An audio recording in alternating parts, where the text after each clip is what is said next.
فرمایا حضرت یعقوب علیہ السلام نے، اے میرے پیارے بیٹو، نہ داخل ہونا تم ایک ہی دروازے سے اور داخل ہونا تم جدا جدا دروازوں سے، اور نہیں بچا سکتا میں تم کو اللہ تبارک و تعالی کے مقابلے میں کسی چیز سے۔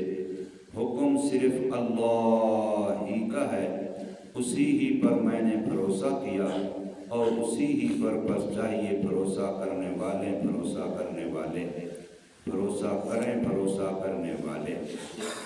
اور جب داخل ہو گئے وہ برادران یوسف اسی جگہ سے جیسا کہ ان کو ان کے باپ نے حکم دیا تھا، نہیں کام آ سکا ان کے اللہ کے مقابلے میں باپ کا کہنا کچھ بھی، مگر ایک خواہش تھی یعقوب علیہ السلام کے دل میں جس کو پورا کیا، اور بے شک وہ حضرت یعقوب علیہ السلام علم والے تھے بوجہ اس کے جو ہم نے ان کو علم دیا تھا، اور لیکن اکثر لوگ نہیں جانتے۔ سورہ یوسف کی آیت نمبر 67 اور 68 جو آپ حضرات کے سامنے پڑھی اور ترجمہ کیا ہے۔ برادران یوسف یعقوب علیہ السلام کے بیٹے دوسری مرتبہ گندم لینے کے لیے مصر جا رہے ہیں، تو اب باپ بچوں کو کچھ ہدایات کر رہا ہے، نصیحتیں کر رہا ہے کہ تمہیں کن کن چیزوں سے احتیاط اور پرہیز کرنی ہے۔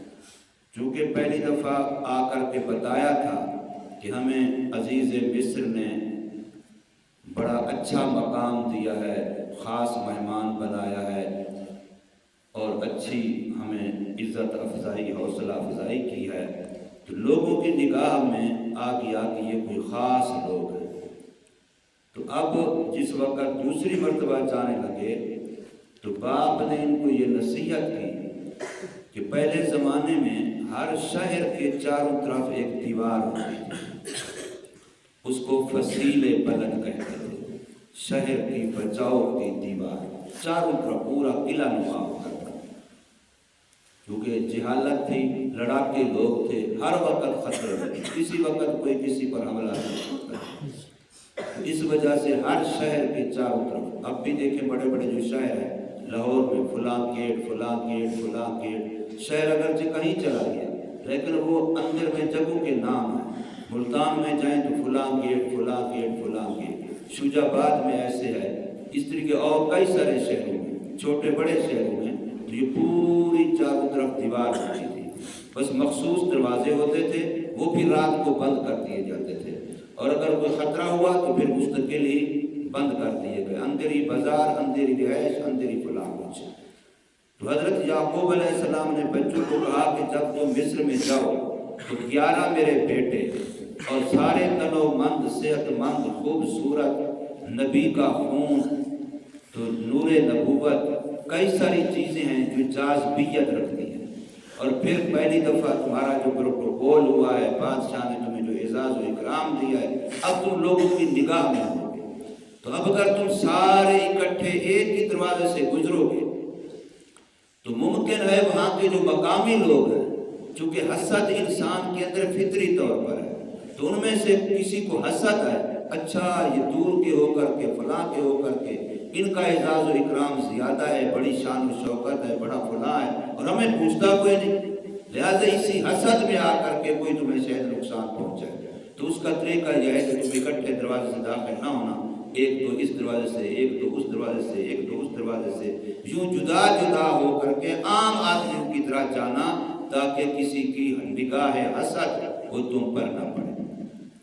نمبر 2 یہ تھا کہ جس کو ہم کہتے ہیں نظر بد، کہ اگر تم اس طریقے سے ٹھاٹ باٹ سے حسین و جمیل، طاقتور، خوبصورت نوجوان، سارے بھائی ایک ہی باپ کے بیٹے اکٹھے گئے، تو اس سے کسی کی نظر بد تمہیں لگ سکتی ہے، جو دیکھ کر کے تمہیں خوش ہوگا، واہ کتنا خوش نصیب باپ ہے جس کو ایسی اللہ نے اولاد دی ہے، کیسے خوش نصیب، کیسے خوبصورت ہے، تو یوں اچھا لگے گا، تو العین حق، نگاہ بری لگ جانا حق ہے، اور حدیث پاک میں آتا ہے کہ بری آنکھ، نگاہ، نظر بد اتنا تیزی سے لگتی ہے کہ انسان کو قبر میں پہنچا دیتی ہے اور اونٹ کو ہانڈیا میں پہنچا دیتی ہے، وہ ذبح ہو کے اس کا گوشت ہانڈی میں پک رہا ہوتا ہے۔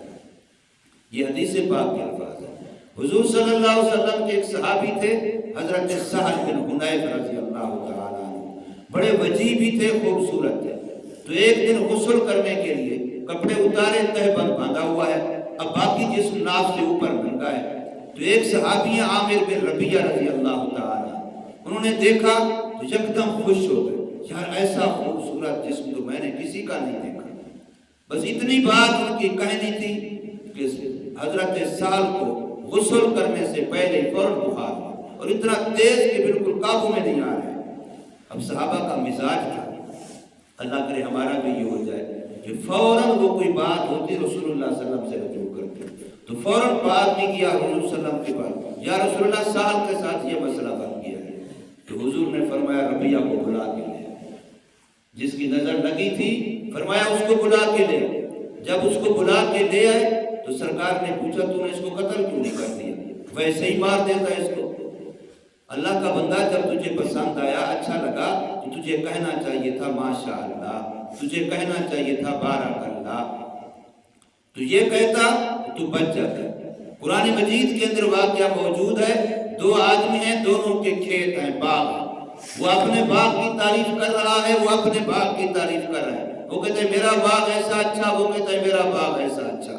وہ جو زیادہ تعریف کر رہا ہے، دوسرا اسے کہتا ہے کہ بھی تو کہہ دے ماشاء اللہ لا قوت الا باللہ، یہ کہہ دے۔ اور یاد رکھو یہ گھر میں داخل ہونے کی دعا ہے، اس لیے اس کو عام طور پر دروازوں پہ لکھا جاتا ہے۔ ہمارے جامعہ دارالقرآن کے مین گیٹ کے اوپر یہ دعا لکھی گئی ہے۔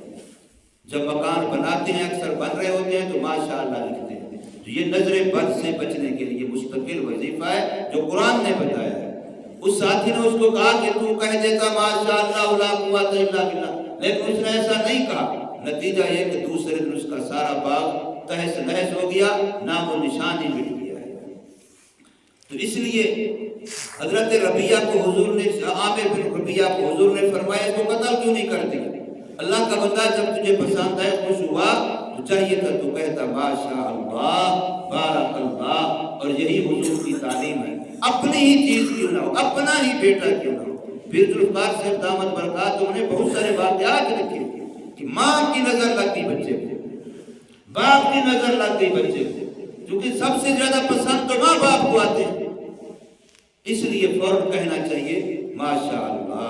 جب بھی کسی کی اچھا لباس دیکھیں، اچھی سواری دیکھیں، اچھا مکان دیکھیں، کوئی چیز کسی کی آپ کو اچھی لگے تو اس کو حسد کی نگاہ سے نہ دیکھیں، بلکہ اس پر فوراً کہیں ماشاءاللہ، فوراً کہیں بارک اللہ، اس سے نظر کا اثر ختم ہو جاتا ہے۔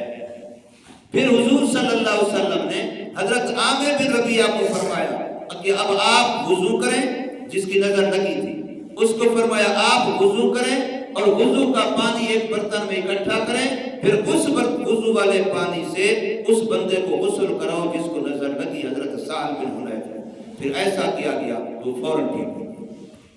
یہ بھی رسول اللہ صلی اللہ علیہ وسلم کا بتایا ہوا نظر اتارنے کا علاج ہے کہ اگر پتہ چل جائے کہ نظر فلاں کی لگی ہے تو پھر اس سے وضو کراؤ، اور اس کے وضو کا غسالہ، وہ جو پانی وضو کا ہے، اس کو جمع کر کے برتن میں اس پانی کو اس کے جسم پہ ڈالو، جس کو نظر لگی تو نظر کا اثر ختم ہو جائے گا۔ تو بہرحال حضرت یعقوب علیہ السلام نے اپنے بیٹوں کو یہ کہا کہ ایک دروازے سے نہیں جانا بلکہ جدا جدا دروازوں سے جانا، الگ الگ ہو کے جانا۔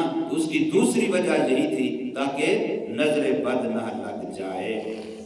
لیکن چونکہ وہ علم والے تھے، صحیح العقیدہ تھے، اس لیے فوراً کہہ دیا یہ جو میں احتیاطی تدبیر بتلا رہا ہوں، یہ میری تدبیر صرف میرے دل کی خواہش ہے، باقی ہونا وہ ہے جو میرے اللہ کو منظور ہے۔ ما اغنی عنکم من اللہ من شیء، میں کچھ بھی تمہارے کام نہیں آ سکتا، میری یہ تدبیر بھی تمہارے کچھ کام نہیں آ سکتی۔ ان الحکم الا للہ، حکم اسی کا چلے گا، فیصلہ اسی کا چلے گا۔ ہم احتیاطی تدابیر کریں گے، لیکن احتیاطی تدبیر پر بھروسہ، ہماری تدبیر پر اللہ کی تقدیر غالب ہے۔ ہماری تدبیر پر اللہ کی تقدیر غالب ہے۔ حدیث پاک میں ایک عجیب واقعہ آتا ہے کہ ایک دفعہ حضور صلی اللہ علیہ وسلم کی تقریباً زندگی میں آخری یہ وفد تھا۔ آپ صلی اللہ علیہ وسلم کے پاس ایک وفد آیا، کافی بڑا وفد تھا، 100 سے زیادہ آدمی تھے، یمن کے علاقے سے آئے۔ وہاں حضرت معاذ بن جبل کو حضور رضی اللہ عنہ نے اپنا مبلغ بنا کے اسلام کی دعوت کے لیے بھیجا تھا۔ انہوں نے دعوت دی، مسلمان ہو گئے، تو وہ مسلمان تھے سارے، حضور صلی اللہ علیہ وسلم کے پاس ہے۔ اور تفسیر حدیث کی کتابوں میں، سیرت کتابوں میں یہ لکھا ہے کہ حضور کی زندگی کا یہ آخری وفد تھا۔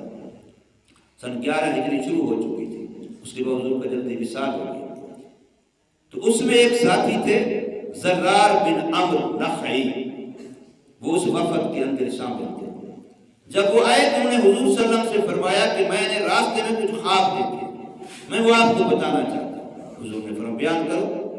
تو اس نے 4 خواب بیان کیے، ان میں سے میں صرف ایک کا تذکرہ کرتا ہوں۔ ایک خواب ان میں سے یہ تھا کہ میں نے خواب میں دیکھا ایک طرف میں کھڑا ہوں، ایک طرف میرا بیٹا کھڑا ہے، درمیان میں ایک آگ کھڑی ہوتی ہے اور وہ آگ باتیں کر رہی ہے، بولتی ہے۔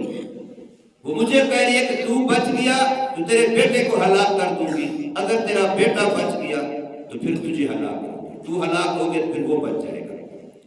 یہ آگ یوں کر رہی ہے، یہ میں نے خواب دیکھا۔ تو حضور نے ارشاد فرمایا کہ تمہاری زندگی میں ایک فتنہ نکلے گا، اور وہ فتنے کا شکار تو ہو گیا تو تیرا بیٹا بچ جائے گا، اور اگر تو بچ گیا تیرا بیٹا اس کا شکار ہوگا۔ اور وہ ایسا ہوگا فتنہ کہ جس میں مسلمان کلمہ پڑھنے والے اپنے امیر کو، اپنے بادشاہ کو اپنے ہاتھوں سے خود قتل کریں گے۔ یہ فتنہ، یہ ذرا حضور نے ارشاد فرمایا۔ اب یہ واقعہ ہوا تعبیر اس کی قتل عثمان کا، شہادت حضرت عثمان رضی اللہ تعالی عنہ کے وقت۔ اس حضرت زرار بن عمرو نے حضور سے اسی وقت فرمایا یا رسول اللہ آپ میرے لیے دعا فرما دیں کہ اللہ مجھے اس فتنے سے بچا دے، میرا بیٹا بچتا ہے نہیں بچتا، یا اللہ مجھے اللہ تعالیٰ بچا دے۔ حضور نے دعا کر دی۔ تو اب ظاہر باپ بیٹے میں سے ایک نے شکار ہونا تھا، تو جب باپ کے لیے دعا ہو گئی تو اس کے بچاؤ کا انتظام تو ہو گیا، تو اب بیٹے کا نمبر ہے۔ گویا بیٹے کو پتا ہے کہ میں نے اس فتنے کا شکار ہونا ہے۔ بتانے کی بات یہ تھی کہ بیٹے کو یہاں سے پتا چل گیا کہ ایک فتنہ آئے گا جس میں بعد مسلمانوں کے بادشاہ کو قتل کیا جائے گا، شہید کیا جائے گا، اور اس فتنے میں میں مبتلا ہوں۔ اب حق تو یہ تھا کہ یہ خبردار ہو جاتا، بچ جاتا، لیکن جس وقت حضرت عثمان غنی رضی اللہ عنہ کو واقعہ پیش آیا تو اسی زرار بن عمرو کا بیٹا وہ حضرت عثمان کی اطاعت سے نکلا اور باغیوں میں شامل ہو گیا، تو فتنے کا شکار ہو گیا، کافروں کا ہم نوا بن گیا، منافقوں میں چلا گیا، ایمانداروں کو حضرت عمر حضرت عثمان ان جو مسلمانوں کا سلسلہ تھا لڑی تھی اس سے نکل گیا بیچارہ، تو فتنے کا شکار ہوا، ادھر ہی مارا گیا بعد میں۔ تو اس لیے بتانے کا مطلب یہ کہ اب یہاں تدبیر کے لحاظ سے تو اس کو پتا تھا، لیکن تقدیر الہی چونکہ غالب تھی، پتا ہونے کے باوجود بھی وہ نہیں بچ سکا۔ ورنہ جسے مجھے بتایا جائے کہ بھی ایسا ہوگا، اگر تم نے ایسے کیا تو ہلاک ہو جائے گا، فتنہ ہے، بتایا جا رہا ہے، حضور صلی اللہ علیہ وسلم اپنی زبان مبارک سے بتا رہے ہیں، لیکن وہ نہیں بچ سکا۔ تو اس کا مطلب کیا ہوا کہ اس بیچارے پر تدبیر کے بجائے تقدیر غالب آئی۔ تو حضرت یعقوب علیہ السلام نے بیٹوں سے فرمایا ما اغنی عنکم من اللہ من شیء، میں نہیں بچا سکتا تم کو اللہ کے حکم کے مقابلے میں کسی بھی چیز سے، جو رب کی تقدیر میں وہ تو ہو کے رہنا ہے۔ ان الحکم الا للہ، میں بھی اسی اللہ پر بھروسہ کرتا ہوں، اور جتنے بھی بھروسہ کرنے والے ہیں ان کو چاہیے کہ اللہ ہی پر بھروسہ کریں۔ پھر یہ کہ بیٹوں نے بالکل باپ کی نصیحت مانی، ایک دروازے سے اکٹھے داخل نہیں ہوئے، جدا جدا ہو کر کے جیسے باپ نے کہا تھا ویسے ہی داخل ہوئے۔ وَلَمَّا دَخَلُوا مِنْ حَيْثُ أَمَرَهُمْ أَبُوهُمْ، داخل ہوئے جیسا کہ ان کو باپ نے داخل ہونے کا حکم دیا تھا۔ قرآن نے پھر دوبارہ کہا مَا يُغْنِي عَنْهُ مِنَ اللَّهِ مِنْ شَيْءٍ، لیکن یہ تدبیر بھی ان کے کام نہیں آئی۔ ہوا وہ جو میرے اللہ کو منظور تھا، لہذا وہ سارا کچھ تو کر رہے تھے کہ بنیامین محفوظ رہے، جو چھوٹا بیٹا میں نے ان کے ساتھ بھیجا جس میں اللہ کے نام کے عہد وعدے لے کے بھیجا ہے، قسمیں لے کر کے ان کے ساتھ بھیجا ہے، وہ محفوظ رہے، لیکن نتیجہ یہ ہوا کہ وہ بیٹا چوری کے الزام میں آخر بادشاہ کے پاس رہ گیا، باقی بھائیوں کو واپس آنا پڑا، جیسا کہ اگلی آیات میں آ رہا ہے۔ فرمایا ما یغنی عنہ من اللہ من شیء، نہیں کام آیا وہ تدبیر کرنا بھی ان بچوں کے اللہ کے حکم کے مقابلے میں کچھ بھی۔ ہاں وہ تدبیر کیا تھی؟ الا حاجت فی نفس یعقوب، وہ یعقوب علیہ السلام کے دل کی ایک خواہش تھی، قضا جو نے پوری کی کہ میرا جی چاہتا ہے تو ایسے کرنا۔ وَإِنَّهُ لَذُو عِلْمٍ لِمَا عَلَّمْنَاهُ، یعقوب علیہ السلام تو چونکہ علم والے تھے، ان کو پتا تھا کہ تدبیر کا مرتبہ اپنی جگہ پر ہے، تقدیر کا اپنی جگہ پر ہے، ہونا وہ ہے جو تقدیر میں ہے، لیکن چھوڑنی تدبیر بھی نہیں ہے۔ اور جو عام لوگ ہیں جن کو علم نہیں ہے، وہ اگر تقدیر میں کھڑے ہوتے ہیں تو پھر پکا صرف تقدیر ہے، تدبیر ہی چھوڑ دیتے ہیں، اور یا پھر کیا کرتے ہیں، صرف تدبیر کو ہی بذات خود مؤثر مان لیتے ہیں اور تقدیر کا عقیدہ ایمان ضائع کر بیٹھتے ہیں۔ تو فرمایا وہ چونکہ علم والے تھے، انہوں نے دونوں کو اپنی اپنی جگہ پر توازن سے رکھا کہ تدبیر یہاں تک ہے اور تقدیر کا درجہ یہ ہے۔ تو اس لیے فرمایا وَلَٰكِنَّ أَكْثَرَ النَّاسِ لَا يَعْلَمُونَ، لیکن عام لوگ، اکثر لوگ تو اس بات کو نہیں جانتے۔ اللہ تبارک و تعالی ہمیں سمجھ نصیب فرمائے، عمل کی توفیق دے۔ آج جمعہ کا دن ہے، جمعہ کے دن کو آداب جمعہ کے ساتھ گزارنا چاہیے۔ اللہ تبارک و تعالی توفیق عمل